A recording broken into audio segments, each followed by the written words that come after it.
আসসালামু আলাইকুম, welcome back to my YouTube channel Tanu cooking and blog চ্যানেলে সবাইকে আরও একবার স্বাগত জানাই। তো প্রত্যেকের ঘরে থাকে এমন কিছু কম মশলা দিয়ে আমি নর্মাল ছোলা রান্না করে থাকি, আর খেতেও সুস্বাদু। সেই রেসিপিটাই তোমাদের সাথে শেয়ার করার চেষ্টা করছি। আশা করি ভিডিওটা আপনাদের ভালো লাগবে। এদিকে আমি ছোলা সিদ্ধ করে নিয়েছি আগে।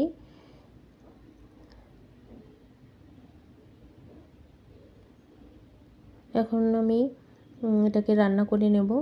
একটা কড়াই বসিয়ে দিয়েছি, কড়াইয়ের মধ্যে তেল দিয়েছি। তেলটা গরম হয়ে গেলে আমি এখানে গোটা জিরে দিয়ে দেবো।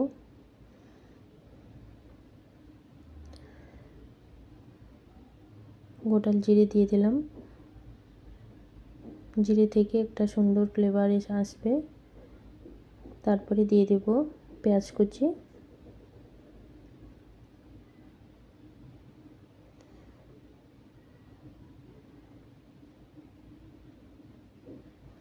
পেঁয়াজ কুচিটাকে আমি একটু ভেজে নেব।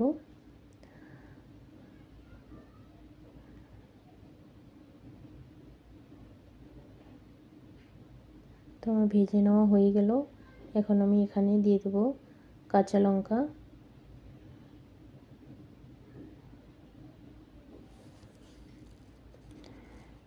দিয়ে ভেজে নিয়ে আমি ছোলাগুলো দিয়ে দিয়েছি। এখন আমি এর মধ্যে গুঁড়ো মশলা অ্যাড করব।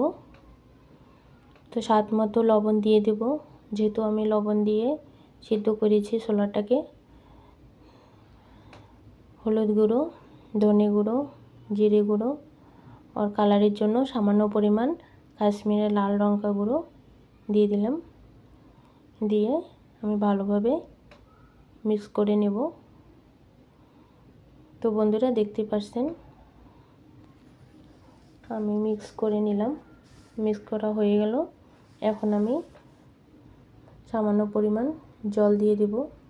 আমি এখানে গরম জল ইউজ করছি, আপনারা চাইলে এখানে গরম জল ইউজ করতে পারেন।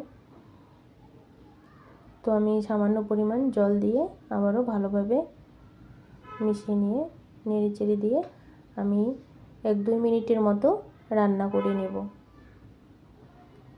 তো আমি ঢেকে দেব। ঢেকে দিয়ে আমি 1-2 মিনিটের মতো রান্না করে নেব।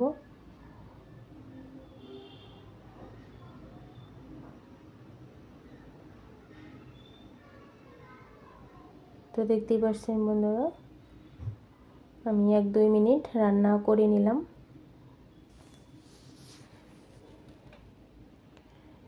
এখন আমি এর মধ্যে দিয়ে দেব গরম মশলা।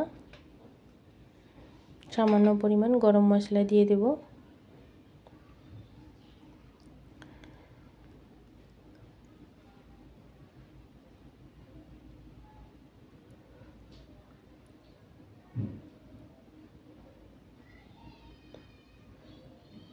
তো আমি সামান্য পরিমাণ গরম মশলা দিয়ে দিলাম।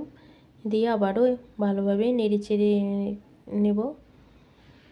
তো বন্ধুরা, এই ছোলা ভুনা রেসিপিটা যদি আপনারা এভাবে খেয়ে থাকেন তো বারবার রিকোয়েস্ট করবেন। তো আমার রেসিপিটি বানানো কমপ্লিট হয়ে গেল। এখন আমি এটাকে আমার প্লেটের মধ্যে তুলে নেব। তো আমার আজকে রেসিপিটা যদি ভালো লেগে থাকে প্লিজ একটা লাইক দিতে ভুলবেন না। আর যদি আমার চ্যানেলে নতুন হয়ে থাকেন চ্যানেলটি সাবস্ক্রাইব করে আমার পাশে থাকবেন। তো বন্ধুরা দেখতেই পাচ্ছেন কত সুন্দর হয়েছে। তো আমি আজকের ভিডিওটি এখানেই শেষ করছি। সবাই ভালো থাকবেন, সুস্থ থাকবেন। আল্লাহ হাফিজ। আসসালামু আলাইকুম।